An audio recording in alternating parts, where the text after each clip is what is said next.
রাজনৈতিক পাশা পাল্টে যাওয়ার পর সাতক্ষীরা পাসপোর্ট অফিসে অস্বাভাবিক ভিড়। ভোররাত থেকে দেখা যায় বিপুল জনসমাগম। এ নিয়ে আরো জানাতে সরাসরি যুক্ত হচ্ছেন সহকর্মী শরীফুল্লাহ কায়সার সুমন। সুমন, কয়টা নাগাদ অফিস খুলবে? হঠাৎ এই ভিড়ের কারণ কি? ইশিকা, দাঁড়িয়ে আছি সাতক্ষীরা শহরের যে প্রাণকেন্দ্রে অবস্থিত সাতক্ষীরা পাসপোর্ট অফিস।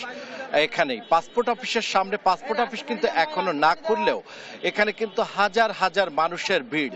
আপনাকে বলে রাখা দরকার যে 5 তারিখের পর থেকে কিন্তু এই অস্বাভাবিক ভিড় লক্ষ্য করা গিয়েছে। এখানকার পাসপোর্ট অফিসের মানুষরা এই পাসপোর্টের কার্যক্রম করতে কিন্তু অনেকটা হিমশিম খাচ্ছে। ইতিমধ্যে কিন্তু এখানকার উপপরিচালককে স্থানান্তরিত করা হয়েছে। এর মধ্যেই এখানে স্বল্প জনবল দিয়েই কিন্তু এই হাজার হাজার মানুষকে কিন্তু মানুষের সেবাকে কিন্তু নিশ্চিত করার চেষ্টা করা হচ্ছে।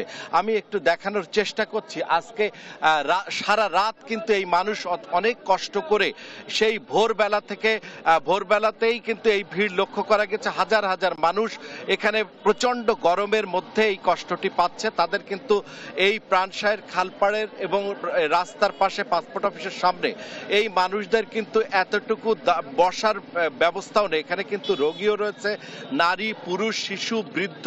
প্রচন্ড ভিড়ের মধ্যে মানুষ কিন্তু অস্বাভাবিক এই ভিড়ে কিন্তু মানুষ কষ্ট পাচ্ছে। তারা আসলে এখানে প্রয়োজনে লোকবল বৃদ্ধি এবং সেবা বৃদ্ধির জন্য তারা দাবি জানাচ্ছে। এখানে মানুষের এই কষ্ট আসলে তারা কিন্তু সারা রাত জেগে এখানে দাঁড়িয়ে আছে।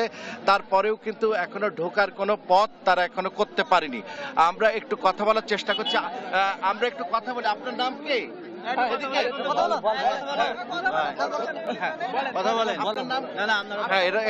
আপনার নাম কি? কার্তিক মন্ডল। কার্তিক। কোথা থেকে এসেছেন? কাবাইডাঙ্গা থেকে। কাবাইডাঙ্গা। কাপাসডাঙ্গা। একটু আরেকটু কথা। আপনার নাম কি? স্বর্ণা পান্ডে। হ্যাঁ, স্বর্ণা পান্ডে। কোথা থেকে এসেছেন? কালীগঞ্জ।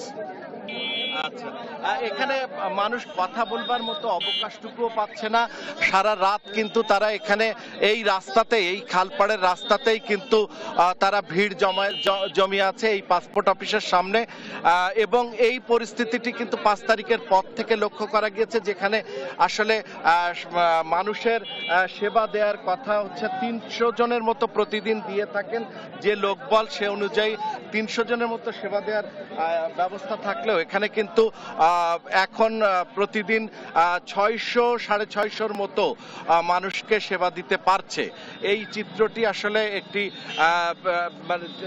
এই কয়েকদিন ধরে এই অবস্থাটি সৃষ্টি হয়েছে। এখন মানুষ চাচ্ছে যে এখানে লোকবল বাড়িয়ে প্রয়োজনে সেবা সৃষ্টিটি তৈরি করা হোক। এবং আপনি কোথা থেকে এসেছেন? আমি কালীগঞ্জ থেকে। এখন এত ভিড়ের মধ্যে এখন কেন এসেছেন? এত ভিড় জানি না, আমি জানি না। আচ্ছা, এতদিন জানতেন না যে পাসপোর্ট করতে হবে। আচ্ছা, এই পরিস্থিতিটি আসলে এই টানা কয়েকদিন ধরেই কিন্তু লক্ষ্য করা গিয়েছে। ইশিকা, এই ছিল এখানকার পরিস্থিতির সর্বশেষ।